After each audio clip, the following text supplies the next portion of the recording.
Bonjour à tous et à toutes et ravi de vous retrouver pour un nouvel échange. Aujourd'hui, on va parler d'un sujet que beaucoup d'organisations data connaissent bien, la complexité d'animer une organisation data hybride. Parce que parfois on centralise pour aligner, pour industrialiser, parfois on décentralise pour être proche des métiers, connecté aux usages réels. Eh bien, chez BetClick, dont nous recevons le Chief Data Officer aujourd'hui, eh bien, ils ont fait le choix d'une organisation hybride qui s'est imposée comme une évidence. Eh bien, pour en parler, je suis ravie d'accueillir Yuri Shapochnikov, Chief Data Officer chez BetClick, et qui a également, et il nous partagera ses expériences, vécu ces modèles dans d'autres contextes très différents, comme chez Accor ou Criteo. Salut Yuri.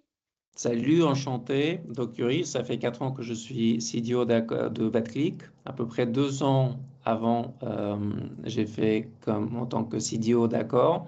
Et avant, j'ai fait à peu près une dizaine d'années dans tech, dans les différents métiers data, dans Top. des acteurs français et américains. Oui, donc tu connais bien le sujet, on va profiter de tous tes précieux retours d'expérience. On commence par BetClick. Ouais, La data, elle est partout chez BetClick, tu me racontais en préparant cet échange, donc tout à l'adoption, fait. c'était pas le sujet. Pourquoi est-ce que vous avez fait le choix d'une organisation hybride avec une équipe centrale et des équipes très proches des métiers? C'était quoi l'idée derrière? C'est vraiment l'organisation qui marche le mieux dans notre modèle actuel.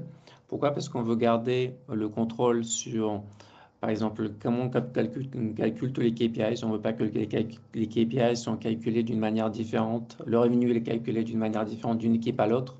On ne veut pas que les approches analytiques ou statistiques ou la manière dont on analyse les AB tests soient différentes d'une équipe à l'autre. On ne veut pas que la qualité de gens qu'on recrute soit très différente. Donc, c'était très important pour nous d'avoir une équipe centrale. Mais en même temps, quand on est trop centralisé, on est trop loin de métier. Et donc, le bon choix pour nous, c'était d'avoir des équipes centrales, mais en même temps, splittées, on va dire séparées dans des petites sous-équipes rattachées à des différents domaines. Et un domaine, ça peut être quelque chose comme fraude ou paiement ou Mhm. marketing ou CRM. Et donc, pour chacun de ces domaines, on a des spécialistes, on a des data scientists, des data analysts, des data engineers dédiés à ce domaine-là. Donc, très experts dans le domaine, mais tout en étant, faisant partie de l'équipe centrale data. Très bien. Donc c'est vraiment l'hybride, pas comme un compromis mou, mais comme un vrai choix stratégique pour BetClick. Dans, Exactement. voilà, dans les autres organisations dans lesquelles tu as pu intervenir, chez Criteo, chez Accor, l'organisation était un petit peu différente. Il y avait un centre d'excellence. Ouais. Est-ce que tu peux nous raconter un petit peu, c'était quoi le rôle de ce centre d'excellence? Donc pour moi, en fait, et là je vais parler de deux autres expériences que j'ai fait, une chez Accor et une chez Criteo.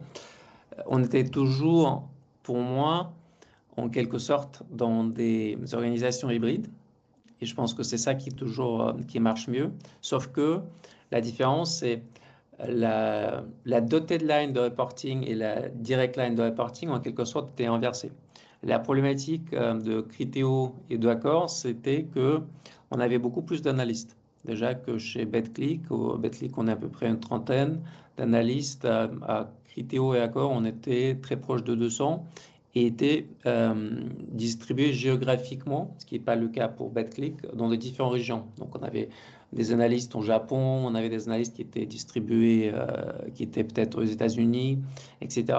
Et donc d'avoir une équipe de analytique de 200 personnes gérées depuis un seul endroit au monde alors qu'ils sont dans les zones géographiques différentes, ça peut compliquer. Mm, Et aussi, là, avec un tel nombre de personnes, on atteint une certaine masse critique qui fait que on peut très bien avoir des équipes indépendantes.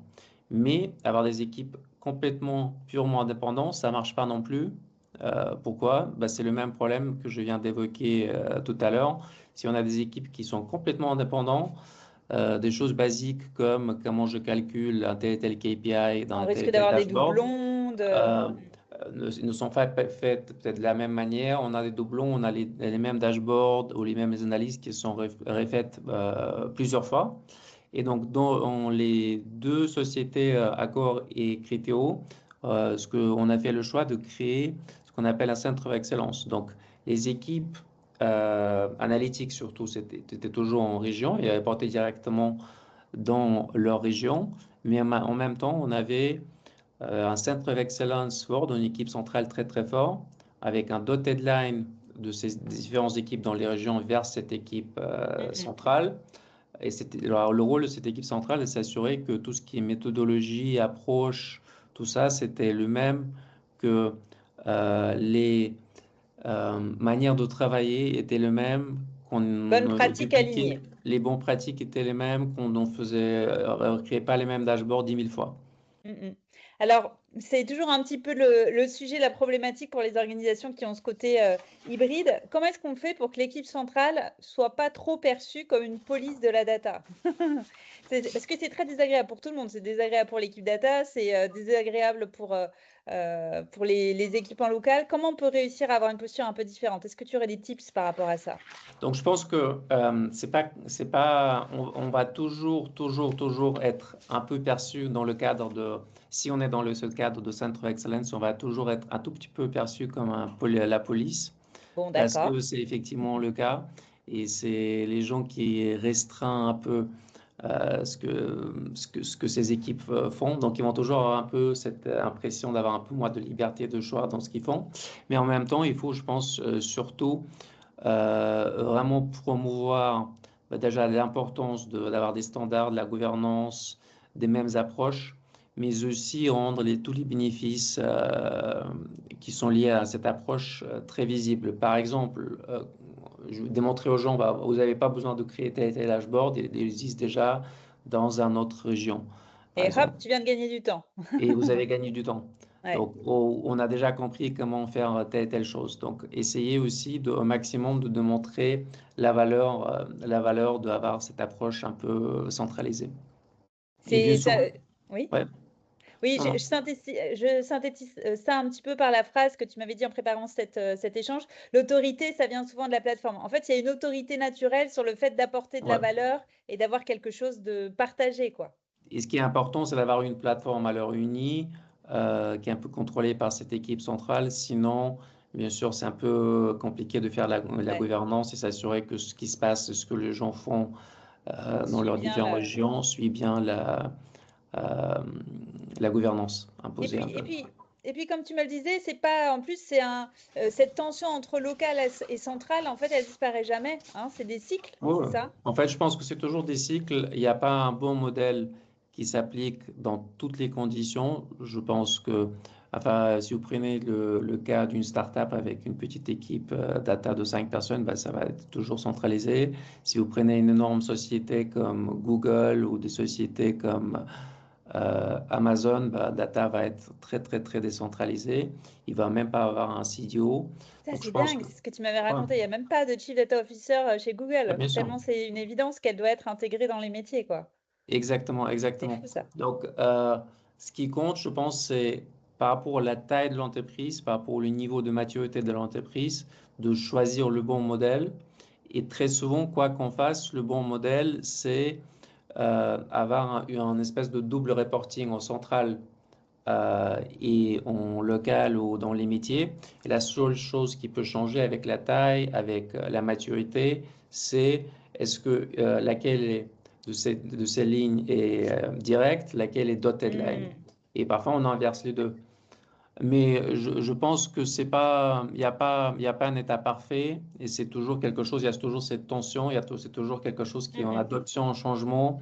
Assez souvent, on met en place C'est peut-être pas un qu'on se peu remet en trop. cause, c'est qu'on Ouais, s'adapte et on se remet en cause aussi, et aussi. aussi ce qui se passe, je pense qu'il y a aussi des cycles un peu plus long terme. Si on Ouais, passe un peu trop de temps dans une organisation un peu trop centralisée, on voit peut-être un peu tout ce qui est les inconvénients de cette organisation, mais on va plus le valeur, on va un peu moins le valeur ajoutée, on bien sûr. décentralise un peu, on passe un peu de temps comme ça, mais après on voit les problèmes qui sont plutôt maintenant liés à la décentralisation. Donc je pense que c'est aussi un peu cyclique avec les cycles de vie où les gens centralisent et décentralisent un peu Bien plus sûr. aussi en Autre, fonction des problèmes qu'ils voient. autre sujet qui revient souvent chez mes clients, hein, les autres Chief Data Officers, c'est comment est-ce qu'on fait pour animer des experts data qui sont très proches des métiers, mais sans tomber dans une logique purement client-fournisseur non plus. Enfin, comment on arrive à les animer, à leur partager toutes ces bonnes pratiques, vraiment à faire vivre cette communauté d'experts data au cœur des métiers? Bah, Tu ce as qu'on a des... fait, c'est deux Ouais, choses. Un, pour tout ce qui est la construction de produits, où on a une équipe dédiée de data product owner ou manager, qui sont des experts vraiment de data, mais aussi de métier du domaine sur lequel ils travaillent.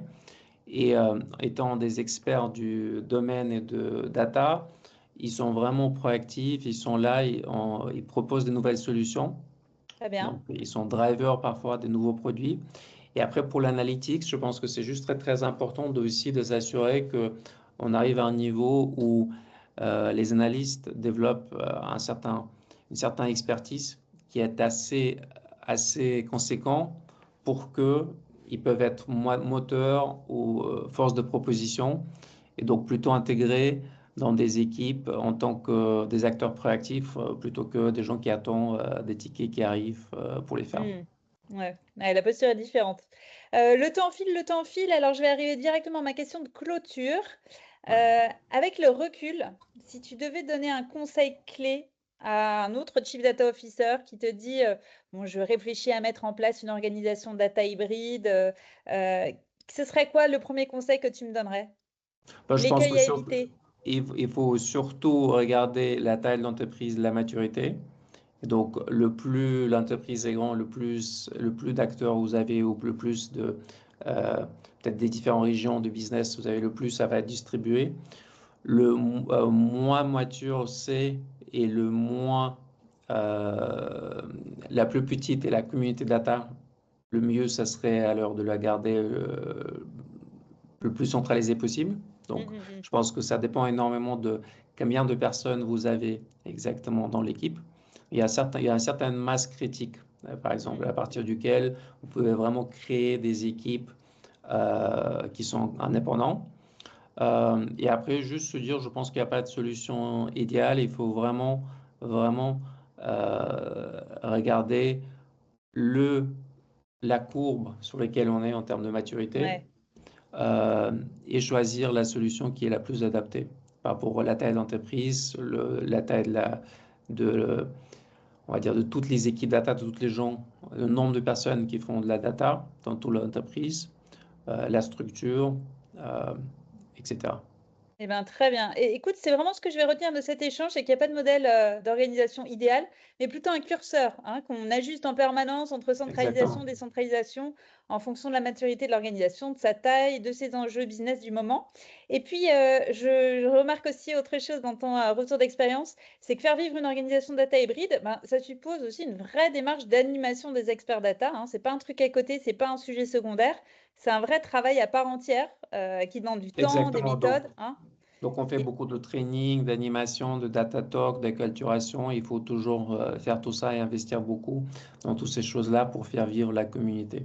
Dans les ouais, deux c'est cas, hein, pas anecdotique. on est obligé de le faire même si on est centralisé ou un peu plus décentralisé. Et tu sais qu'à Lazare, ça tombe bien, c'est exactement le cœur de métier de ce qu'on fait chez Datalogy aussi, ce côté animation. Ok, bah, Accompagner les parfait. organisations data voilà, dans cette animation de communauté, ça fait partie de nos expertises. Ben écoute, merci beaucoup Yuri pour ce retour d'expérience qui est très Merci à lucide. toi. Et puis surtout qui rappelle que la data, ben, c'est surtout une aventure humaine, hein. On est bien d'accord, et c'est que de l'humain dont on a parlé. On n'a pas Tout utilisé à un seul fait. mot technique. On est d'accord. Tout à fait. Merci beaucoup Yuri, à très bientôt. Merci, merci.